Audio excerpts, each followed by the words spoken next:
পেঁয়াজ কুচি দিয়ে দিলাম, লবণ 1 চামচ, ধনিয়া উঁচু করে 2 চা চামচ, মরিচ উঁচু করে 1.5 চা চামচ, হলুদ 1 চামচ, তেল পরিমাণ মতো, আদা রসুন, পেঁয়াজ,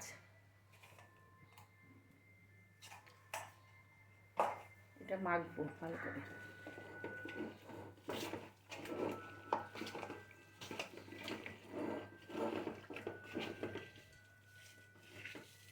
মাখা হয়ে গেছে, এখন এটা বসাই দিব। কাঁচা জিরার গুঁড়া, এলাচি দারচিনি জিরা 1 চামচ গুঁড়া,